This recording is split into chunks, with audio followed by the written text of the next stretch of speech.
gentlemen, and welcome to this edition of Press Hour on CRTV News. Lots of events took place during the week. First of all, the head of state, President Paul Biya, who traveled to China and will be joining his African peers tomorrow to negotiate funds for the development of Africa and cooperation ties with China. The head of state equally negotiated and got the funding of some projects in the country. For example, some parts of the route linking Yaoundé and Douala and some hospitals in the country.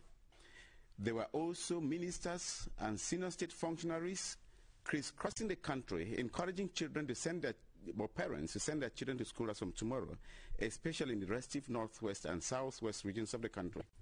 One begins to wonder if the fighting should be some sort of sacrificial lamb for the children who have been at home, some for 2 years. And as some people have been suggesting, that there are 3 things to do for peace to return to the northwest region and for the future of the children to be guaranteed. First of all, for the children, 3 things. Send the children to school. Secondly, send the children to school. And the 3rd thing to do is to send the children to school. There are also certain things to be done for peace to start returning to the northwest region and to the southwest region of Cameroon. The first thing some people say is to drop the guns. The second thing, dropping the guns. And thirdly, to drop the guns. Thanks for watching Press Hour. We've been joined here by Moa Patrick, is journalist of the Guardian Post. Good afternoon, sir. Good afternoon, Moki, and thanks for the invitation. This is, of course, my first experience on Press Hour. We also have Mr. Epo Diodone. He's head of the studies. He's in charge of studies at CONAC.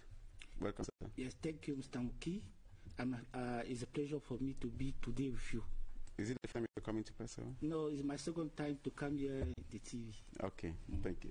And of course, we have Mr. Ajumani Francis, is journalist with Journal du Cameroon. Francis, good afternoon. Good afternoon, Moki, and thanks for having me. Actually, it's my first time on Press Hour, but not my first time on television. You're a journalist, you're media organs, or you represent media organs also. To set the ball rolling, let's have a summary of what happened during the week. The news, as reported by Cameroon newspapers, is with Emmanuel Avamnui.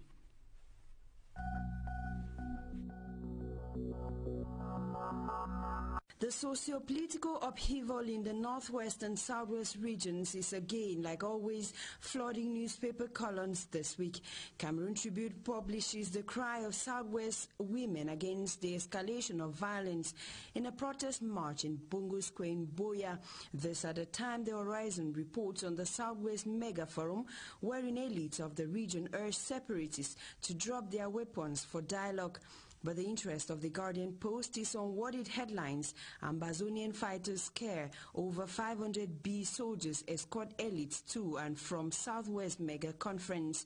Then goes further to say how pro-CPDM elites tricked participants as delegates at the Southwest Conference were surprised that the final declaration did not reflect the committee's report.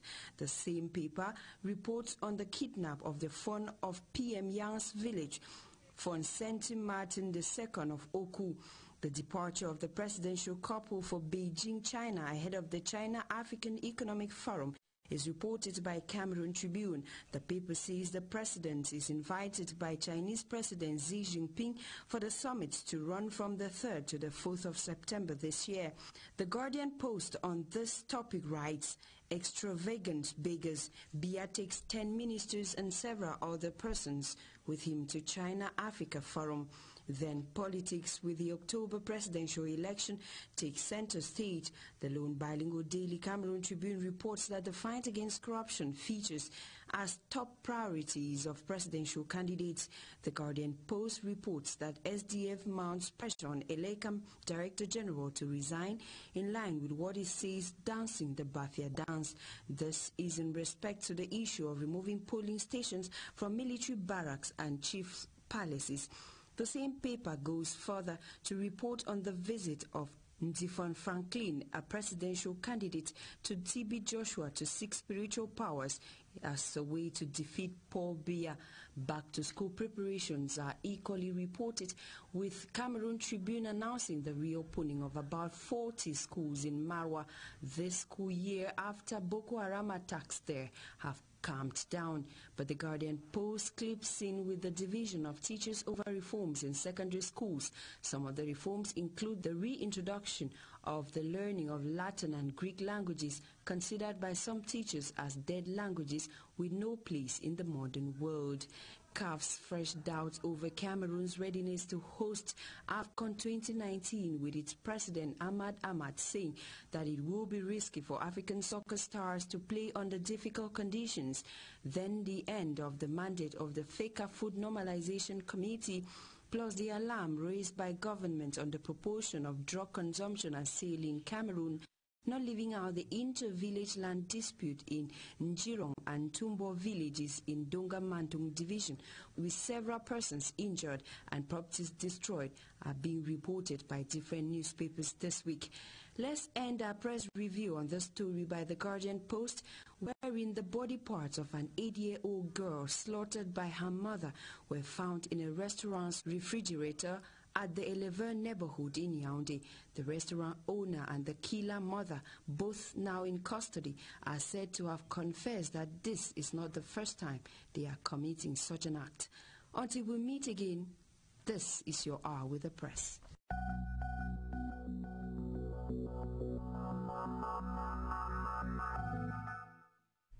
And thank you, Emanuela.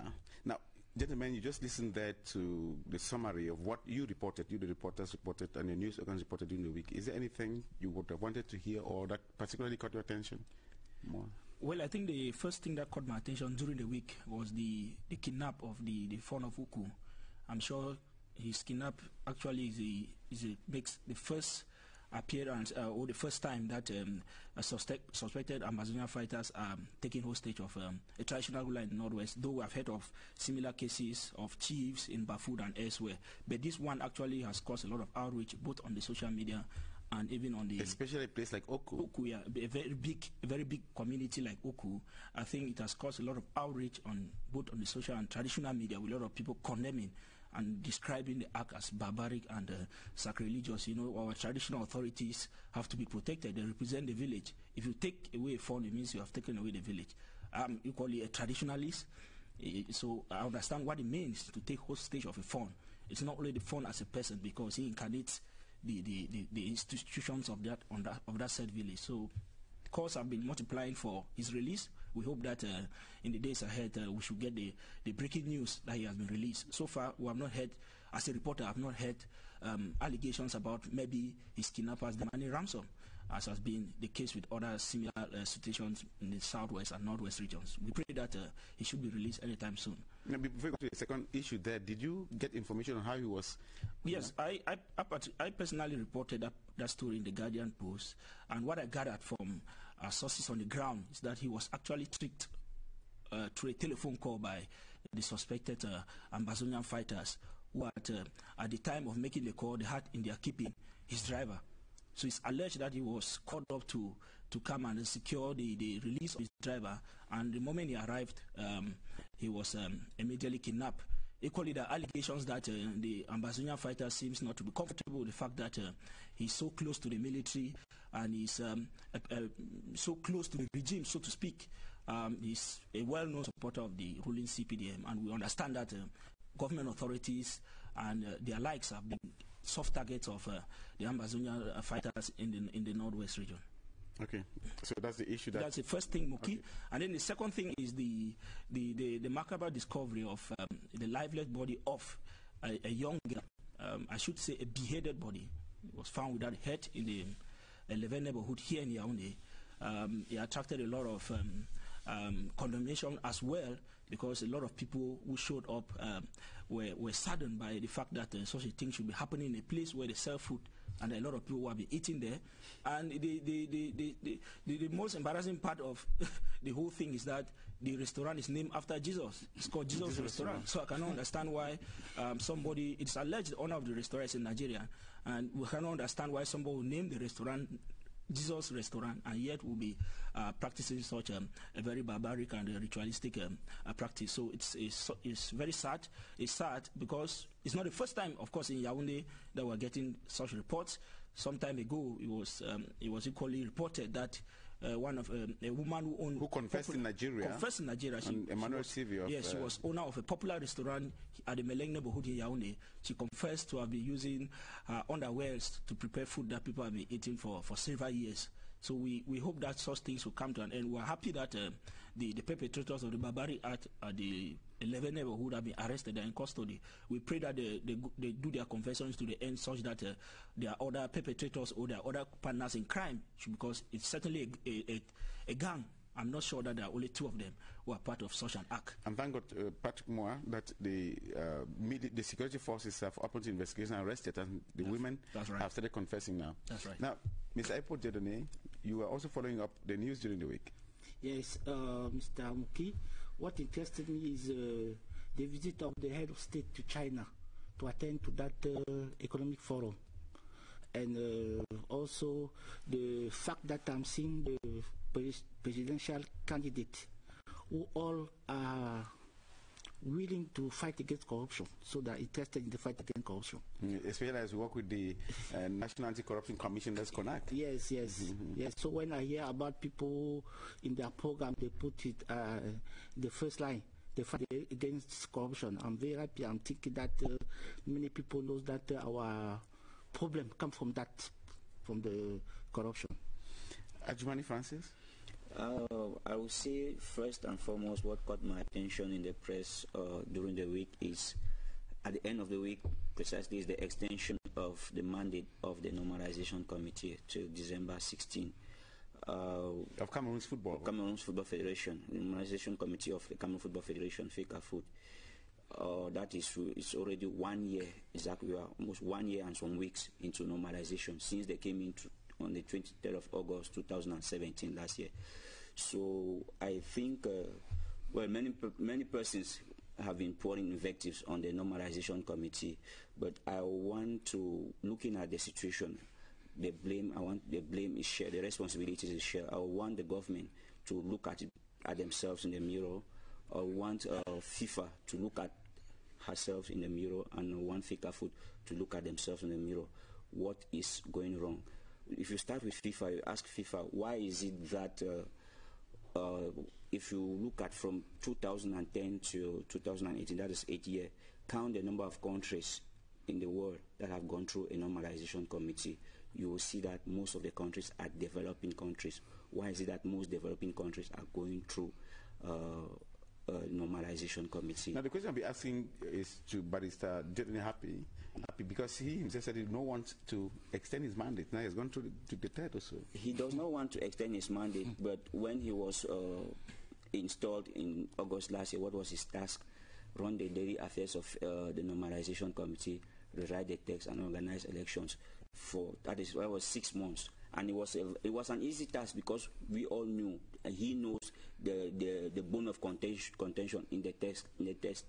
They went out through the National Assembly and in the law. Now that is where the government's responsibility comes. The responsibility of the government comes in through the National Assembly, because the government was feet dragging to modify the laws, and that is equally where the responsibility, FIFA's responsibility, equally comes, because Cameroon believes it's a sovereign state, and you don't force a sovereign state to change its laws to suit FIFA. Interference. And FIFA itself believes it is a sovereign body. It deals with FECAFOOT directly, and if FECAFOOT does not want to respect its laws, then you get out of the association. Okay. So that's why I'm saying the government needs to look at themselves in the mirror and ask, what do we really want for football in our country? Okay, thank you, gentlemen, for your observations on what you saw during the week in the newspapers. Let's now go to the first topic of our discussion today, and we're talking precisely about Mr. Epo Jordan's CONAC, the National Anti-Corruption Commission. During the week, you organized some events to bring billboards along some ministries, and what may have motivated this type of initiative, sir? Okay, thank you.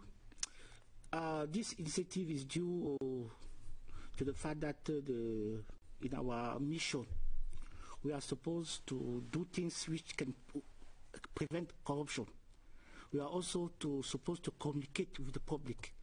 So the fact that we have decided to put those signboards is to promote the principle of the gratuity of the public service. It's also an occasion to do an important thing that people will see, an important act which people can see in the fight against corruption. It's also to bring many citizens to enter and to accept the fight against corruption. So we want to create the awareness, we want to create a critical mass of people who can say no to corruption. Are you putting the cart before the horse? When your structure was created, that was the first thing to do, to educate, to sensitize people. You're coming out to sensitize when people are asking for the results of what you do. No, you know, the fight against corruption is prevention and communication. So we cannot say that the first thing was that. No, you see, the fight against corruption is not an event. It's a journey, it's a whole process. So it's something which is supposed to take time. So we cannot think that because CONAC was created in 2006 and the same year or the second year we will fight against corruption and everything we feel we first sensitize people after it's finished. No, we have to continue to sensitize the population. And you will see if we consider the country like Scandinavia country, yes, their own fight against corruption, if they want to fight today, we can say they want to fight today, it's because they started with that process of education, and they insist of the education. I won't go to the example from the Scandinavian countries, but when you saw them going around, I was part of a caravan. I covered it. Yeah. So what were impressions like that? These people, yes, that they are supposed to be giving results to the Cameroon people. This is what we have done. You are instead going around telling people that stop doing this. Moki, the truth is that we have to be honest to ourselves if we really want to stamp out corruption. I feel we have a problem with the usage of the word fight. I think at this level we should be talking about eradicating.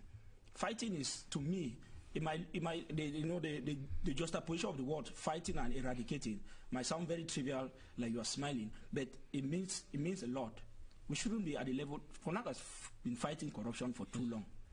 We think Cameroonians, or a contemporary Cameroonian, what a contemporary Cameroonian wants now are the results. Share 1 million posters and flyers like they did when they were along the streets of Yaoundé. Share even 2 million of them. Corruption will still prevail, because what the problem we have in this country is that there's the lack of the political will to actually fight corruption in this country. We all are witnesses. We go to the courts, we go to the police station, you see it boldly written there, bail is free, for example. Yet, bail is not free, to be honest. So if CONAC is talking about going to ministries like they did, they were targeting 500 structures, both public, private, and so on.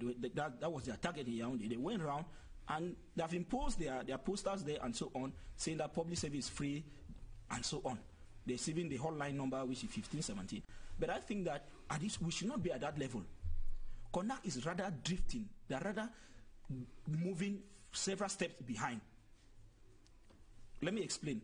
When CONAC started publishing the annual report, which of course is belated, it comes a year after. Some of those people are no longer in the country, some of them have died and so on. CONAC was publishing a detailed and comprehensive report with the names of suspected corrupt officials. All of a sudden, around 2015, CONAC reports now come out with the initials of people's names. To fight corruption, you have to name and shame Moki. If you are corrupt, we have to publish that Moki Edwin is a corrupt official, is a suspected corrupt official with their names. It stigmatizes you, your family, and I think it is a move that will discourage other people. But we have been seeing that publishing reports with the initials of people. Now, why hide the corrupt officials? Is it that they are condoning what is happening? Let's meet the CONAC official to explain. No, let me just go to the end. Okay, I hope you're taking note. Yes. So what I'm saying is that there is an organization that even proposed 2 years ago that corrupt public officials should be flogged publicly. That tells you that people want to see those people punished. When you hide their identity, you put, if for example, Patrick it's a corrupt official or a suspected corrupt official, and then you just put MP. MP might be a member of parliament. Put my name there. It stigmatizes me and my family, and I'm sure if I have those moral values in me, I will shun corrupt practices. Okay, fine. You raised the issue of political will not being there. Please, maybe I should just remind you that in the detention camps, in the prisons now, people are being investigated. There's even a former prime minister, there are even ministers and so on. What political will are you asking for? Moki, let us be honest to ourselves. If you look at those that have been arrested for corruption allegations or whatever, why target only those authorities? I think I've carried out the study. I've seen fewer police officers in jail because of corrupt practices. I've seen fewer policemen in jail because of corrupt practices. I've seen fewer principals, bosses of schools who practice corruption on a daily basis. It will appear the corruption fight targets only the big guns. Okay, so fine, let's go. Mr. Epo here raised issues there that you're only your action is coming so late that you can even share 2 million of those posters you're sharing. Yes. Makes no sense to anybody. What is your reaction to that? So, and that you give initials instead of after giving names of people who are later appointed even to positions of responsibilities, you're not giving their initials. So let me tell you that I disagree completely, totally with him. You know, the fight against corruption, education remain the most important action. And if you see the countries like France, like I told you about Scandinavia, they did not start the fight against corruption today. You're talking about education, we've understood. Yes. How much time do you need to educate them? To tell him that I'm not sure that people are actually only waiting for the result. No, it's not the case. I'm thinking that people, we are still, you know, if people to succeed that fight, they took maybe 200 years. Because so let me tell you that so you are taking that Cameroon only from 2006 to 2018. The fight we are supposed to win. It's not only we are supposed to win all the fight in 2006. So it's a process. So it's a process. We cannot say that from 2006 to 2018 we have won the fight against corruption. So we are still there to emphasize on the education of the for how much time do you need to educate? Citizen. The problem is how much time is supposed to be continuously. Okay, fine. Thank you, sir. Yes. And about what he's saying that at first we used to give the name of people which we denounce in our report. You know, we are in the state of law. When you are writing your report, the fact that you give the name of the person, even if it's a suspect, you don't have the right normally.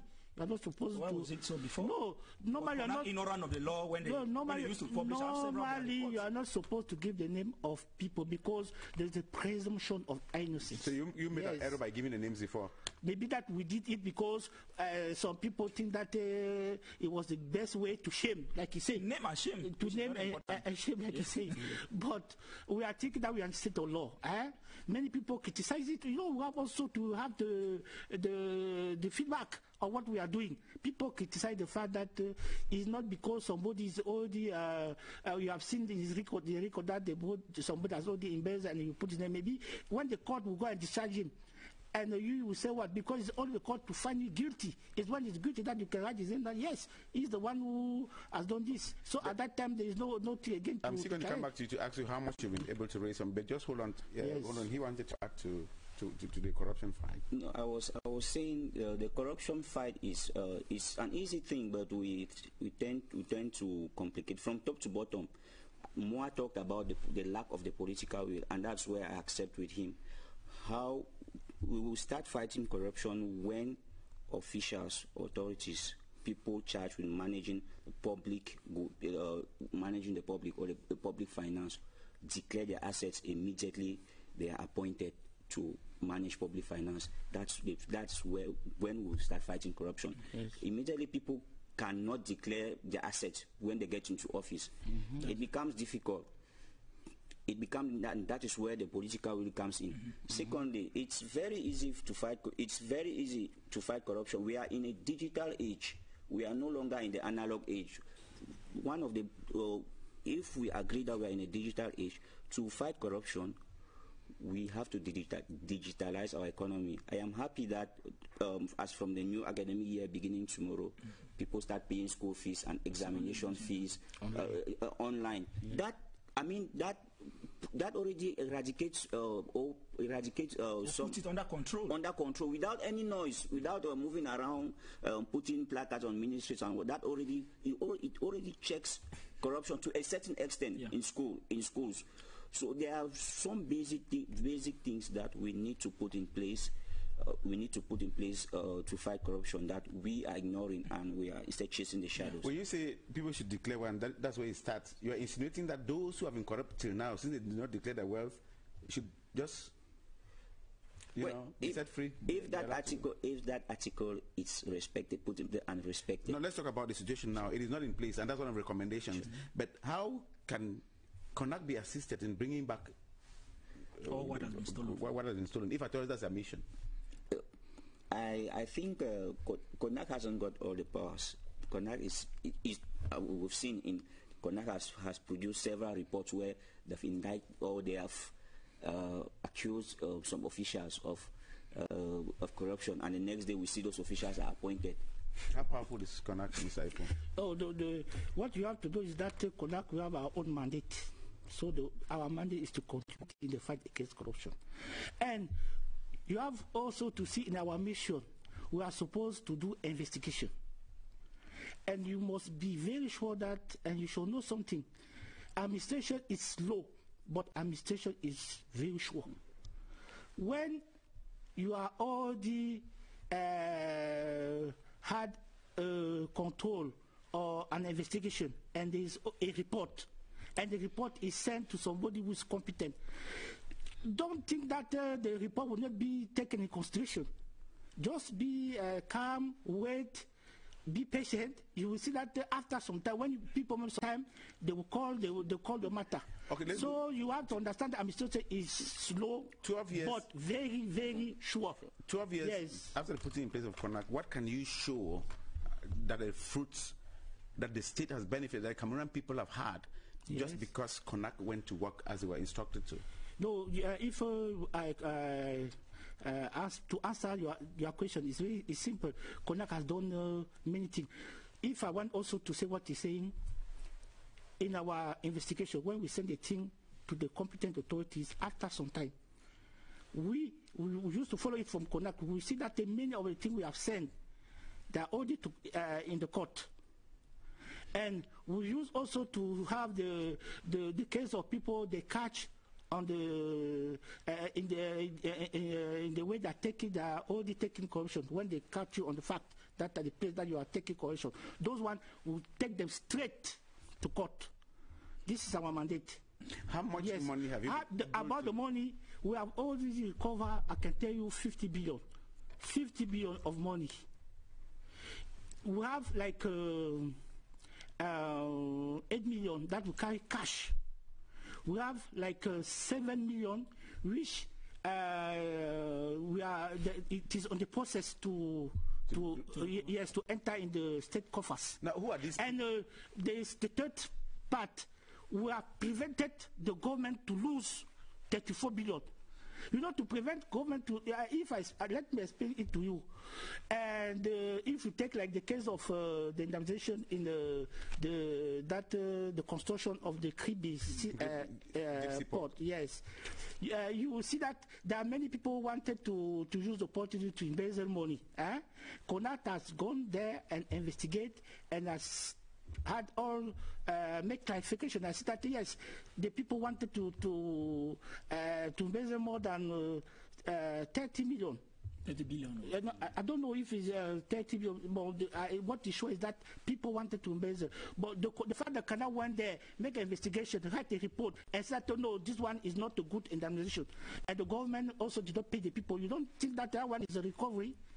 Is it? Okay, yes. Let's talk about the accusations that have been on CONAC, that you are out for the smaller thieves while the bigger ones are there enjoying their wealth out of Cameroon. No, we are for all the citizens. If you are under corruption, know that CONAC is behind you.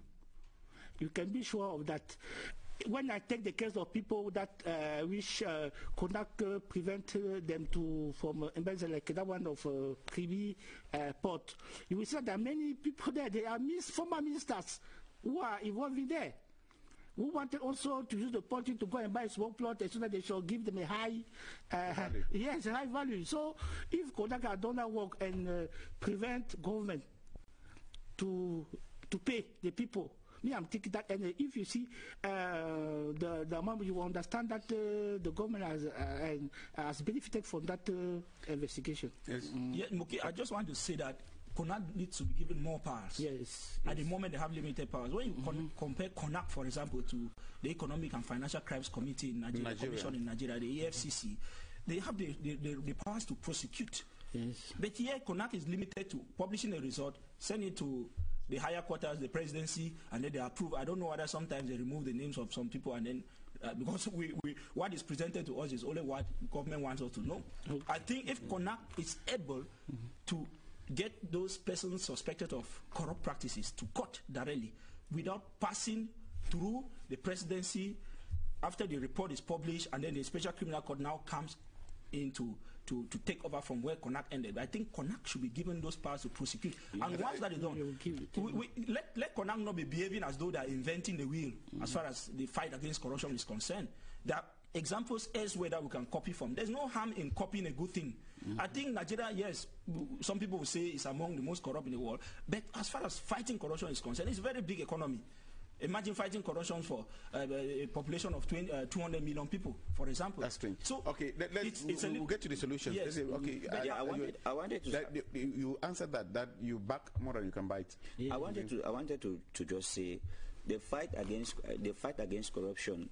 I see CONAC is fighting against corruption at an elitist level. I want to see CONAC very much active at the grassroots level. Yes. When I say at the grassroots level, we know what it takes to get a national identification card in Cameroon.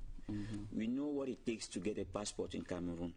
We know how difficult it is to enroll a student into a student or a pupil into a public school, and schools are opening tomorrow.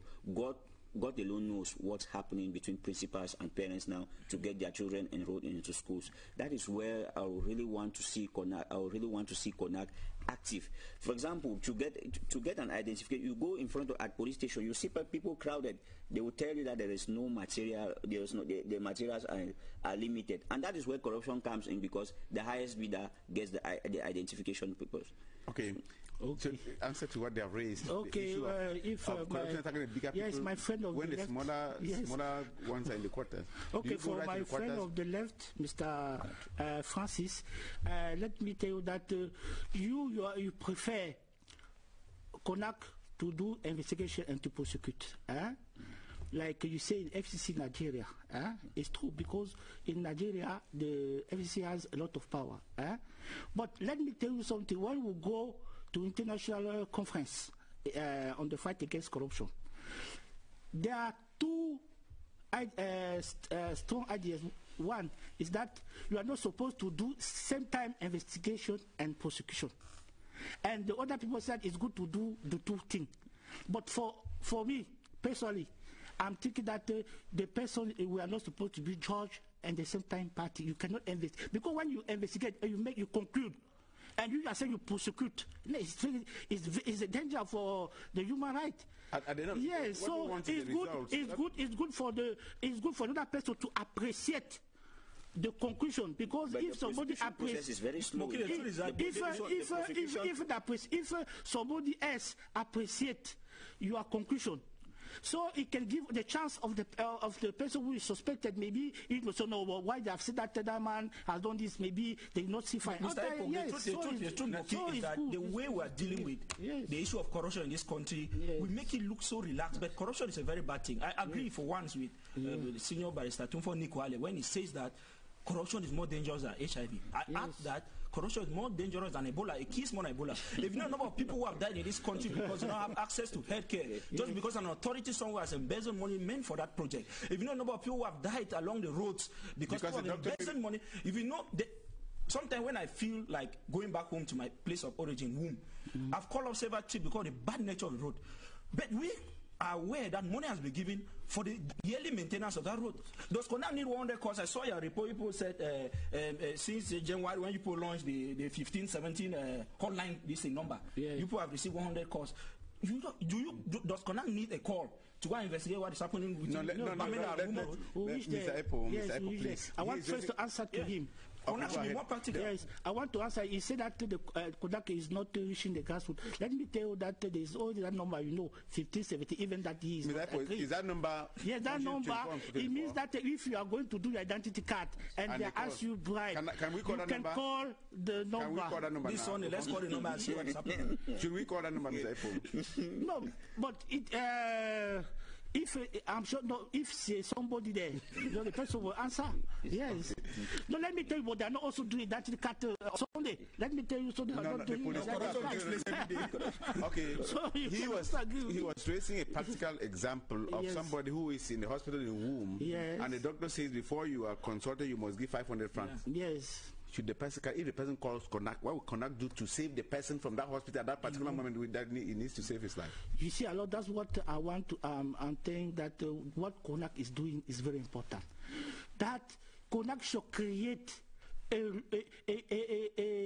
big number of people who can say no to corruption. If we can inculcate to people in their mind that corruption is a bad thing. You know, in Nigeria, their slogan is what? Is that if Nigeria will not kill corruption, corruption will kill Nigeria. Please, answer my question. You can answer my question. So it's good that that person in whom who has called CONAC, whose life is in danger because the doctor is not attending to him or her. Yes. If he calls CONAC, if he calls CONAC, you know, I went sometime. You are calling. We have people in Bamenda who are there, who are working. So they will go straight to. The person leave Bamenda and go to whom? The person can go to whom from Bamenda to stop the person to stop the patient from giving 500 to the doctor. Yeah, no, yes, and you also understand that in all ministries and in all services we have succeeded to have anti-corruption units in all the ministries, and also in the services we have club against corruption. Mr. Epo, no, let me tell you. Is CONAC a public service utility? Does it go to the market at the Funny market here in Yaoundé? Yes. Is CONAC present there? No, we cannot be present. We cannot be present in the same time in all places. No, it's good that they should call us. Okay, thank you. Yes.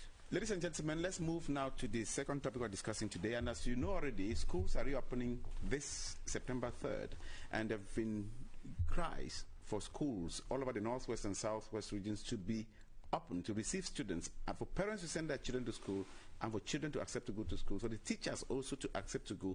They're given a condition that they need security. What is the situation like as preparations are hotting up for tomorrow's 2018-2019 school year reopening? We have this report from the northwest, from the southwest, and from Christian Chiatam here in Yaoundé.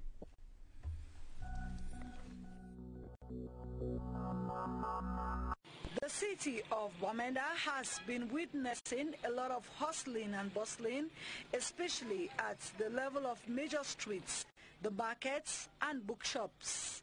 Parents and children can be spotted at all spots across the Bamenda's Commercial Avenue and in all other markets in town, purchasing school items. Business persons are optimistic of a boost of their sales this period as compared to the previous years. For the past years, the business has been going on well. Apart from the 2 years with the strike that started, that really affected the business. But I'm hoping that the days coming, even as school resume, parents are going to come and buy. With all necessary preparations put in place, inhabitants of the Northwest region hope for a better 2018-2019 academic year.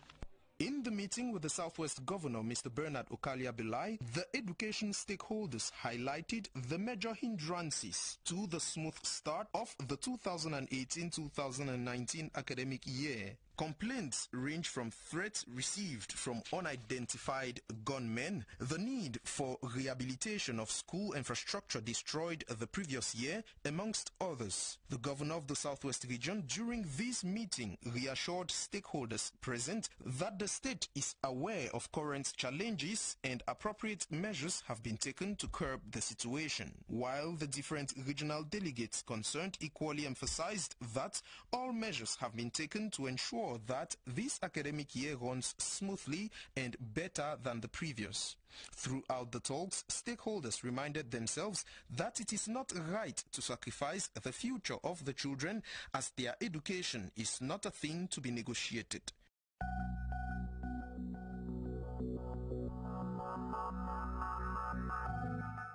We just got those reports from the Northwest and Southwest and the issues raised with the difficulties that, especially in the Southwest, that the reporter raised. They're sending children back to school, saying there are threats and so on. Now, I will start with you, Mr. Juman. How are you reacting to this a day before schools reopen? A day before school reopens, I am skeptical. I am skeptical. Why? I am skeptical because schools will resume effectively in 8 of the 10 regions of the country. The Northwest and the Southwest region, we know what is going on in the Northwest and the Southwest region, even though some people will pretend as if nothing is going on, and we will hear tomorrow that school resume effectively. It's serious. Tomorrow, if you are used to the Northwest and Southwest regions, you will know that tomorrow it's the security situation is not the best for students to study. On the eve of the new academic year, government has not told the nation, what it has, the measures it has put in place to secure the academic year. I think we listened to the governor of the Southwest who said they're assuring the population of their security.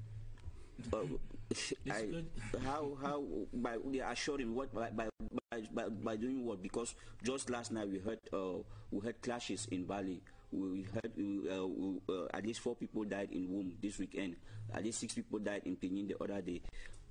When you get such information, how does it encourage a parent to send your child to school in such an environment? I think all of us here should agree, unless I'm mistaken, that education is very important. Very important. Yes, very important. I think all of us should agree, as we're seated here, that the children have been sacrificed for long. Yes. 2 years now, some of them are not in school. Yes. What should be that magic formula? What should be done? Let's start talking about what should be done for the children to effectively go to school, because Cameroon is eventually having a sacrificed generation. That thing that has to be done, was not supposed to have been dragged for too long. It should not be on the eve of school resumption that you should be asking that kind of question, Boki. Government and whoever is in place knows what to do to ensure that school resumes in the Northwest and Southwest. Proposals have been made. The Musabe Commission went to the Northwest and Southwest. That was about a month ago. They came back with proposals from the people. It was kind of listen to the people speak. So far, we have not seen any of those proposals implemented. And so it cannot be on the eve. If you talk about securing children to go back to school, will you provide each student or each people a police officer or a gendarme from the house to the school and back? That is where the problem is coming from. With gunshots the whole night, you cannot get up in the morning, Muki, and send your child to school. So the environment is not secure. We know, yes, school will resume in some parts of the Northwest and Southwest. But talking about effective school resumption is far-fetched, given the prevailing situation that we all know. Okay, Mr. Epo. Okay, you worked in Bangui for a long time. Yes, I work in Bangui for 7 years. One of the hotspots. Yes, I work in Bangui for 7 years. Me, I'm really optimistic. I'm thinking that we have to rely on the good sense of all the protagonists. We have to rely on their good sense. And I also think that it's good for parents and our children to try. You know, if they try, maybe by trying, the thing will work. Because if you just stay the house, that no, nothing work. No, it's not possible. All this, at that time, nothing can move. It's good that people should start, should try. If people start, I'm thinking that thing. But there should be an aspect of fear that is making people to be reluctant here. I don't see that. Truth be told, Moki, truth be told, a vast majority of parents and peoples in the Northwest and Southwest are eager to go back to school. That is the truth. Yes. Whether I would like it or not, they are eager to go back to school. Yes. But the prevailing condition is not conducive enough for them to. Let me tell you, if you look at, like he was saying, between July or between June and August, that schools were on holidays, at least 7 schools have been attacked in the Northwest. Some of them burned down. There are no structures. So I ask myself, where is the funds that they say the humanitarian emergency, this thing, to to put in place or to rebuild those structures. Efforts governments carry out, like the government has not, so far they have not done that. They have not constructed the structures. The GTTC in Dop, for example, was raised. Bafut, the secondary school there, was raised. All of those, there are no structures. So where do you expect people to go to school? Government gave figures in June that 102 schools in June, that was in June, that had been burnt down, not targeted, burnt down. From June to September, more schools have been burnt down. And if we make an estimate, it will be around at least 150 schools. And in the humanitarian emergency plan report, there's a budget for education. There's a budget for education. We are on the eve of the academic year. Government has not told us what it has done. I rather saw them buying mattresses in Douala. We should not be talking about school drones. At this time, we should be talking about government multiplying efforts, and those efforts should be seen with them reconstructing those structures. Let's look about this aspect we raised earlier on of fear. Now, as this issue is continuing, those who have the means are sending their children to schools out of the north and south, and that poor minority, or that the poor who are in the in the villages, they will not have education for their children. Tomorrow there will be those opportunities for those who are educated, and these people continue being poor because they don't have it. Don't you think that lack of education is more dangerous than having these children go to school? By the way, there were calls made from both sides. There have been calls calls from the armed separatists that schools can go, and those type of things. Should the population not accept now that after waiting for 2 years, they're not going to sacrificing our children? I read the statement from the interim government, as they call it, that they made a cautious call that students could go back to school in the Northwest and Southwest, but at the same time they said they could not vouch. They could not guarantee their security. We are all saying the same thing in different words, be it government or the separatists. We are all saying the same thing, but in different words. We are saying that everybody wants to go to school. I think I've gone to the Northwest. I've talked to people. We have our families there. We have talked to people. People want to go back to school. They are eager. I keep receiving calls from people who want to come across the other side to school elsewhere. People are eager to go, but we should be honest that we did not go to school like this, Muki. I schooled my entire life in the Northwest and later the University of Boya. We do not go to school with guns pointing at us along the streets. Let's be honest to ourselves. Let peace reign. Let government do what it has to do. Let the separatists do what they have to do. Proposals have been made. It gives me the impression at one moment that Yaoundé does not listen. Because those proposals that have been made, at least if some of them have been respected, by now we'll be talking about timid school resumption. But I'm not even sure the ghost town and so whatever they call it, that you see tomorrow in Northwest and Southwest will be something else. How can children go to school under such conditions when taxis will not move? When the woman who fries pop up around the neighborhood will be at home? How do you expect children to go to school? Well, let's not be prophets of doom. We are not. Let's think that there is a way out, and that courage should be taken. The parents should send their children to school, because without education, it is more dangerous than the war that is going on now. That's right. Education is good, but life is sacred, and if you cannot guarantee a parent the security of a child's life while going to school, it's not necessary going to school to die. But again, I want to use this opportunity to call on both parties to, there are other proposals have been made. Both parties can come to a compromise. We have been sacrificing the academic years for too long. We cannot keep we cannot build a struggle on the future of children. We cannot keep building a struggle on the future of children. It's high time children go back to school and let politicians or warlords battle on war fields, or politicians settle their differences on a different field. But we shouldn't use children as our shield to solve our differences. It's high time children go back to school. Government knows what it has to do to secure the academic year, and government should take its responsibility.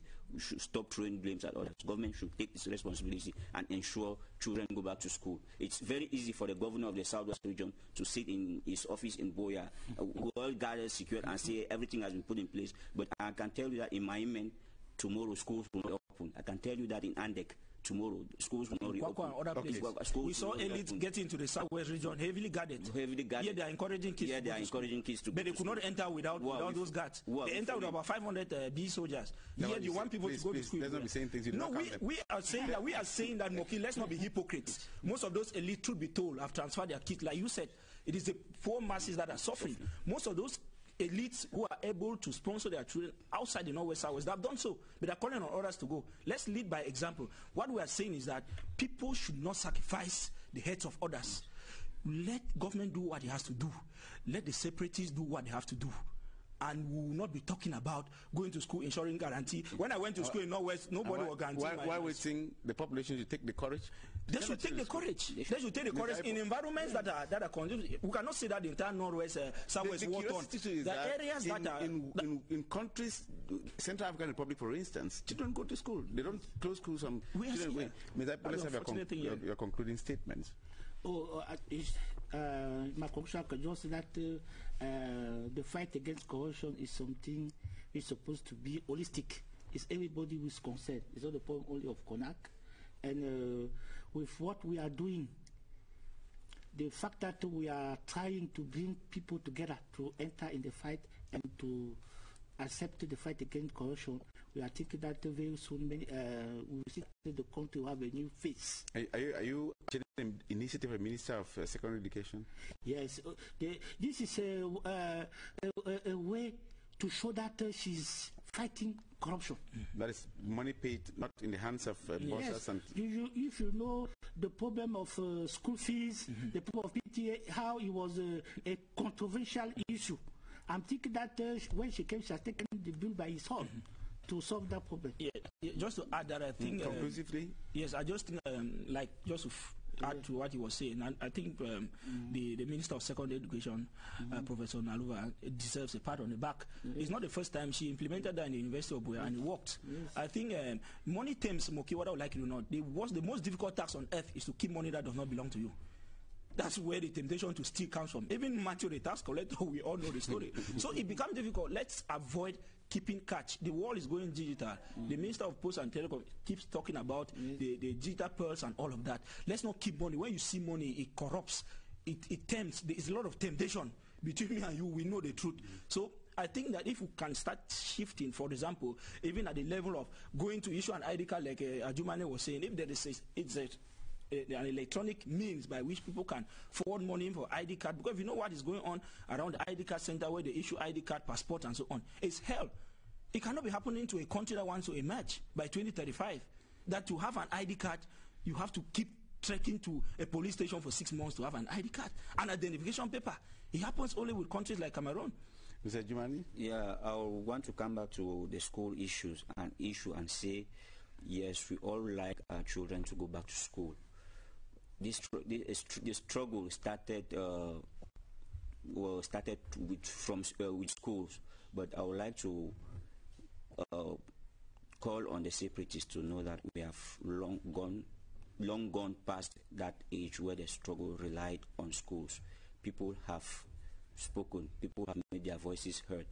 There should and there must be other ways to present grievances and problems and not rely only on schools.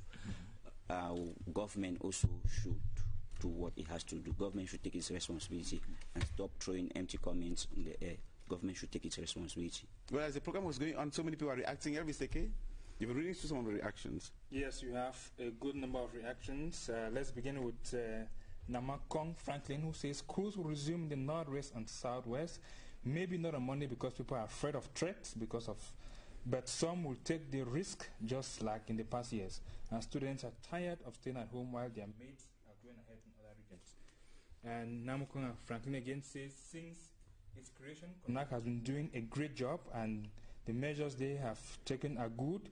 The only problem is that Cameroonians do not want to cooperate with this institution, and CONAC people have to react for CONAC to intervene, and the budget given to this institution is small given the huge task assigned to them. Tam Ismail Adamu says CONAC is not independent and therefore cannot be very productive. Wendy Rochat Edward says the creation of CONAC has done nothing to fight corruption. How can CONAC catch fraudsters who are never brought before the court of law? And we'll take this one from Biker Ernest Shom, who say that despite the threats, many people go to school tomorrow, Monday, and CONAC is also doing a good job. Thank you very much, Elvis. Okay. I want to thank you very much, ladies and gentlemen, for coming here today. Mr. Moore Patrick of the Garden Post, Mr. Ajumani Francis of the newspaper Le Journal du Cameroon, and Mr. Epo Jedone, head of the of studies and cooperation at the National Anti-Corruption Commission, CONAC. I am Moki Edwin Kinzika. Thank you for watching.